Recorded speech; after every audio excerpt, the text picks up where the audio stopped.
बड'लेण्ड इंखं टेलिभिजनाव आसाम आयेन आफाद जथुमनि लाइभ 12 जुलाइनिफ्राय आसाम आयेन आफादनि रां बावजा जथुम्मा फैगौ आगस्ट दाननि 13 अक्ट'हालागै जथुमनो लानाय आसाम आयेन आफादनि गासै हाबाफारिखौ बड'लेण्ड इंखं टेलिभिजना लाइभ फोसावगोन।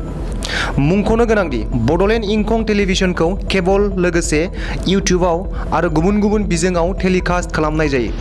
बड'लेण्ड इंखं टेलिभिजनाव आसाम आयेन आफाद जथुमनि लाइभ 12 जुलाइनिफ्राय आसाम आयेन आफादनि रां बावजा जथुम्मा फैगौ आगस्ट दाननि 13 अक्ट'हालागै जथुमनो लानाय आसाम आयेन आफादनि गासै हाबाफारिखौ बड'लेण्ड इंखं टेलिभिजना लाइभ फोसावगोन।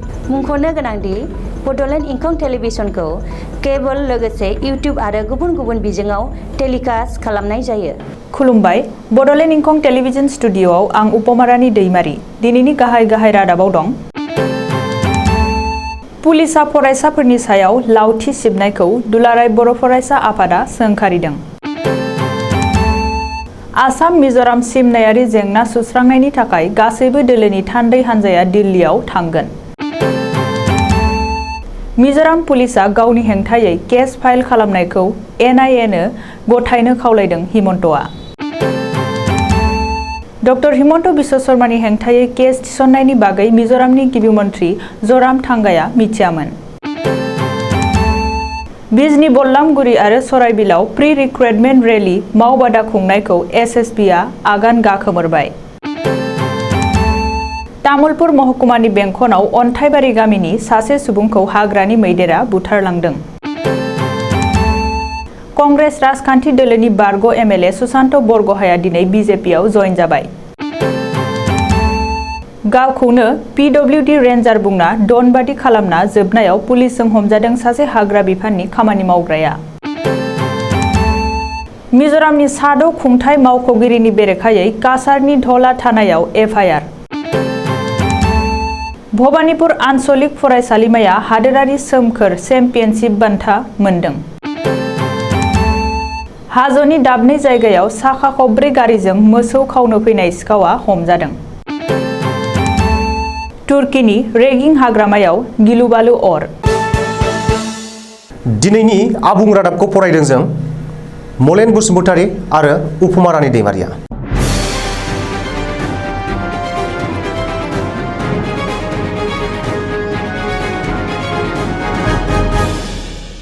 नम्बर इभुलेसन खालामनानै मेट्रिक आनजादनि रिजाल्ट फोसावनायाव फेल जानाय फरायसाफोरा खुद्रिखांना हेंथा सोमावसारनायाव पुलिस बिफाना लावथि सिबनायखौ गोख्रों रावजों सोंखारिदों क'क्राझार जिल्ला एबसुआ। क'क्राझार जिल्ला एबसुआ दिनै मोनसे खौरांगिरि मेल खुंना क'क्राझाराव मेट्रिक रिजाल्टनि हेंथायै सोमावसारनाय फरायसाफोरनि सायाव लावथि सिबनायखौ सोंखारिदों आरो बे जाथाया जोबोद दुखुनांथाव होननानै बुंदों। बेजों लोगोसेनो थांनाय 30 जुलाइ खालि इभुलेसननि जोहै फोसावनाय मेट्रिक रिजाल्टनि सायाव नायबिजिरफिननांगौ होननानै सोलोंथाइ मन्थ्रि डक्टर रनज पेगु आरो सेबाखौ दाबि खालामदों। मख'नो गोनांदि नम्बर इभुलेसननि जोहै फोसावनाय मेट्रिक आनजादनि रिजाल्टआव फेल जानाय फरायसाफोरा रायजोनि माखासे जिल्लायाव खुद्रिसारना सोमावसारनायखौ नुनो मोन्दों। नाथाय क'क्राझाराव सोमावसारग्रा फरायसाफोरनि सायाव पुलिसा लावथि सिबनाय जाथाया सोराङाव फैदों। आसाम मिज'राम सिमनायारि जेंनाखौ सुस्रांनायनि थांखियै बिधानसभानि गासैबो दोलोनि मोनसे थान्दै हान्जाया राजथावनि दिल्लीयाव थांनो बिथांखि लादों। सिलचराव जथुमनाय मोनसे जर'खा मेलाव बे बिथांखिखौ लादों। गांसे सोरखारि फोसावनाय बादिब्ला बिधानसभानि बुंथिगिरि बिश्वजित दैमारिनि दैदेननायाव आसाम बिधानसभानि गासैबो दोलोनि सा 19 सोद्रोमाफोरनि मोनसे थान्दै हान्जाया आसाम मिज'राम सिमनायारि जेंनाखौ सुस्रांनायनि थांखियै दिल्लीयाव थांगोन। सुलुङाव फोरमायथिनाय बादिब्ला सिमनायारि जेंना सुस्रांनायनि बागै आसाम सोरखारा लानाय गासैबो बिथांखिखौ मदद खालामनो थाखायबो थान्दै हान्जाया थांखि लादों। मख'नो गोनांदि मिज'रामनि गासैबो खौसे जानाय बादिनो आसामनि सिमनाखौ रैखाथि होनो थाखाय आसामनि साफ्रोमबो आरो मोनफ्रोमबो गोहोआनो खौसे जानांगोन होननानै बिधानसभानि बुंथिगिरि बिश्वजित दैमारिया बुंदों। बबेखानि आसामनि 1 इन्सिबो हाखौ जाहाथे आयेन बेरेखायै दखल खालामनानै लानो हाया बेनि थाखाय रायजोआरि सिमाखौ रैखाथि होनायनि सार्थआव गोदान दिल्लीयाव गोदान आयेन लाबोनायनि गोनांथि दं होननानैबो बिश्वजित दैमारिया बुंदों। आसाम मिजोराम सिमनायारि दाङाबाजिखौ लाना आसामनि गिबि मन्थ्रिजों लोगोसे सा6 गोजौ थाखोनि अफिसारफोरनि हेंथायै मिजोराम पुलिसा केस फाइल खालामना समन जारि खालामनायनि सायाव रिएक्शन होदों आसामनि गिबि मन्थ्रि डक्टर हिमन्त बिश्व शर्माया। मिजोराम पुलिसनि सायाव फिननाय होनानै डक्टर हिमन्त बिश्व शर्माया टुइटाराव लिरनाय बादिब्ला जायखिजाया नायबिजिरनायाव मदद खालामनो खाबु मोनोब्ला बिथाङा गोजोनगोन, नाथाय बे केसखौ मानो उदां फसंथाननो होआखै होननानैबो सोंथि सोंदों आरो बे जाथाया आसामनि सिमना सिङाव जादों, बेनिखायनो बेयो आसामनि जुरिसडिक्शनाव गोग्लैयो आरो बे केसखौ NIA नो होनांगौ होननानै खावलायदों। मख'नो गोनांदि आसाम मिजोरामनि सिमना लाइलापुराव दरनै रायजोनि सिमनायारि दाङाबाजिखौ लाना आसाम पुलिसा मिजोरामनि कलासिब आरो भैरेथें जिल्लानि DC आरो SP नि हेंथायै केस थिसनना 2 आगस्तनि गेजेराव लाइलापुर थानायाव हाजिर जानो थाखाय समन जारि खालामदोंमोन। बेनि उनावनो मिजोराम पुलिसाबो आसामनि गिबि मन्थ्रिजों लोगोसे सा6 गोजौ थाखोनि मावख'गिरिफोरनि हेंथायै केस थिसनो। आसाम मिजोराम सिमनायारि दाङाबाजिनि उनाव मिजोराम पुलिसा आसामनि गिबि मन्थ्रि डक्टर हिमन्त बिश्व शर्मानि हेंथायै केस थिसननायनि बागै जेबो गुमुर गैयामोन। बे बाथ्राखौ दिनै मिजोरामनि चिफ सेक्रेटारि पु लालनुमाविया सुवांगआ सुलुङाव फोरमायदों। बबेखानि आसामनि गिबि मन्थ्रि डक्टर हिमन्त बिश्व शर्मानि हेंथायै मिजोराम पुलिसा केस थिसननायनि सायाव गुवारै सानफिननो आरो नायबिजिरफिननो थाखायबो गिबि मन्थ्रि ज'रामथांगाया खावलायदों होननानैबो मिजोरामनि चिफ सेक्रेटारिया फोरमायदों। थांनाय 22 जुलाइनिफ्राय लाइमोनफोरखौ पेरामिलिटारियाव थिसननायनि थाखाय SSB नि बानजायनायाव प्रि रिक्रुटमेन्ट रेलीखौ सनिबारखालि आगान गाखोमोरबाय। सिडली LAC नि MLA जयन्त बसुमतारीनि नुजाथिनायाव सनिबारखालि चिरां जिल्लानि बिजनी बल्लामगुरियाव 15 नं SSB बेटेलियाना लाइमोनफोरखौ पेरामिलिटारियाव रिक्रुटमेन्ट होनो थाखाय प्रि रिक्रुटमेन्ट रेली एबा मावबादा खालामदों। बे मावबादायाव 15 नं SSB नि कामान्डेन्ट GB पुनियायाबो नुजाथिदोंमोन। MLA जयन्त बसुमतारीया बे रेलीखौ बिटिआर गोरोबथानि मोनसे बाहागो होननानै खौरांगिरिनि सिगाङाव फोरमायदों। बिनि अनगायैबो क'क्राझार जिल्लानि गसाइगाव महकुमा बेन्दोंनि सराइबिलाव 30 नं SSB बेटेलियाननि कामान्डेन्टआ आगान गाखोमोरनाय हाबाफारियाव बाहागो लानानै लाइमोनफोरखौ पेरामिलिटारियाव खामानि मावनो थुलुंगा होनानै बिबुंथि लाखिदों। बाक्सा जिल्लानि तामुलपुर महकुमानि बेंखनाव भारत भुटान सिमनायारि ओनसोलाव अन्थाइबारि गामिनि 55 बोसोर बैसोनि कसे औवारिखौ हाग्रानि मैदेरा बुथारलांदों। सुलुङाव फोरमायनाय बादिब्ला सिगां कसे औवारिखौ गुवाहाटीनि मोनसे देहा फाहामसालियाव गाहामसिन जोथोन होनो थाखाय लांदोंमोन, नाथाय डक्टरा कसे औवारिखौ थैबाय होननानै फोसावदों। जाहोनाव न' फारसे लाबोफिननानै गामिनि गोथैसालियाव गोथै सह'खौ फबहैनाय जादों। जायगानि सुबुंफोरा मिथिहोनाय बादिब्ला अन्थाइबारि गामियाव बिनि सिगांबो हाग्रानि मैदेरा सासे बुथारखांबाय। आथिखालाव आसामनि गोबां जायगायाव हाग्रानि मैदेरा गामि ओनसोलाव फैनानै गोबां खहा खालामगासिनो थानायखौ नुनो मोन्दों। अब्लाबो नाथाय हाग्रा बिफाना बेनि नांगौ बायदि जेबो राहा लायाखै।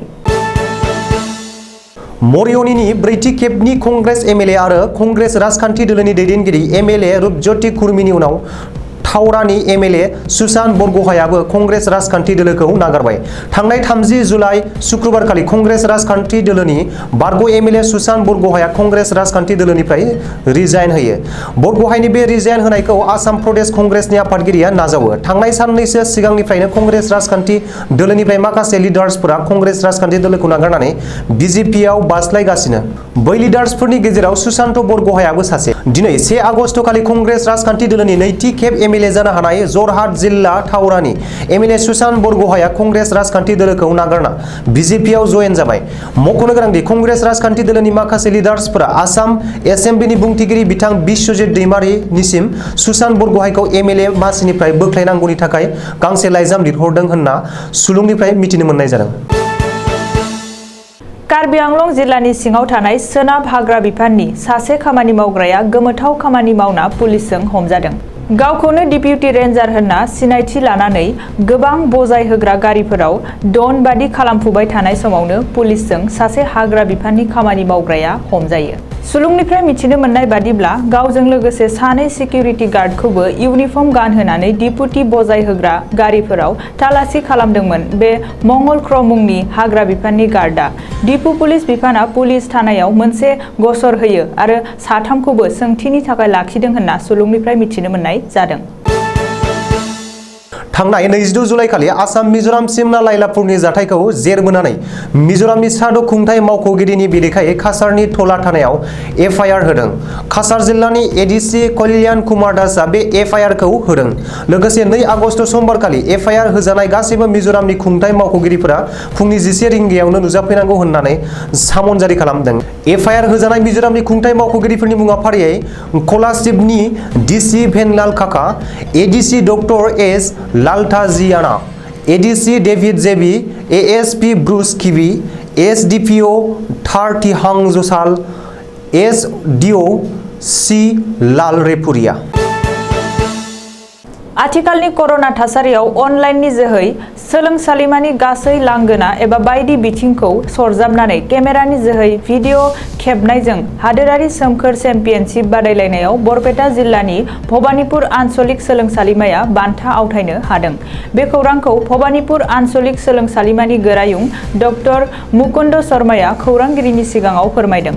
गोरायुङा मिथिहोनाय बादिब्ला सोलोंसालिमानि गासै क्लासरुम, मावख', बिल्डिं कम्पाउन्ड, बिफां-लाइफां, लोंग्रा दैनि बेबस्था, मोब्लिबारि, खिग्रा हासुग्रा आरो गारि मटरनि पार्किं बेबस्था बेफोर गासैखौबो नोजोर होनाय जादोंमोन।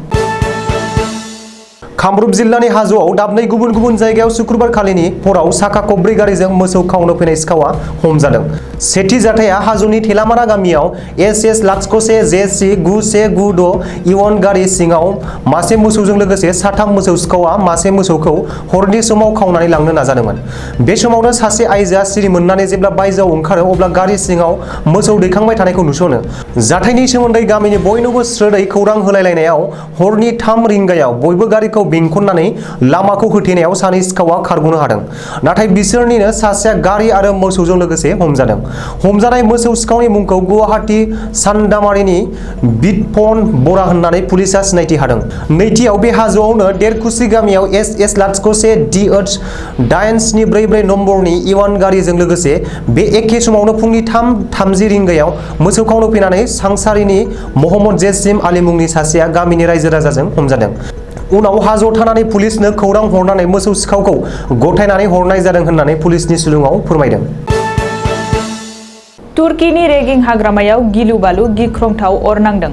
थांनाय बुधबार जुलाइनि 28 खालारनिफ्रायनो तुर्कीनि रेगिं हाग्रामायाव गिलु-बालु गिख्रंथाव अर नांगासिनो।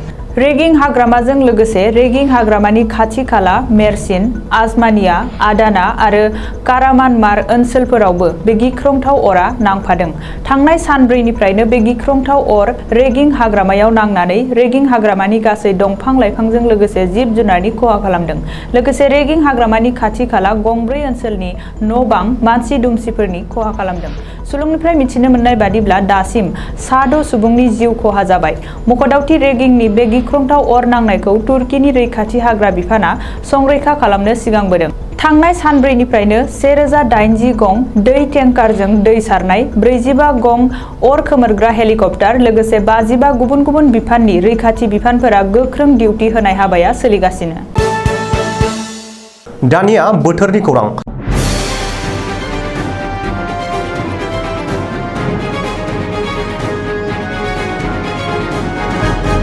गाबोन समबार खालिनि बड'लेण्डनि बोथोर। भारतनि बोथोर बिगियानख'नि सुलुं बादियै गाबोन समबार 2 आगस्ट खालि बड'लेण्ड हालामनि अख्राङाव दोमैलुनायजों लोगोसे अखा हानाय आरो सान्दुंबो दुंनो हागौ।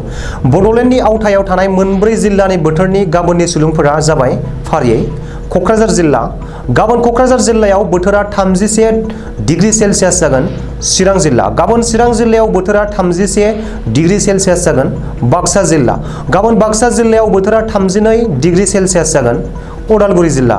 गाबोन उदालगुरि जिल्लायावबो बोथोरा 32 डिग्री सेलसियास जागोन। दिनैनि रादाबा एसेनोसै। गोजोन्थों।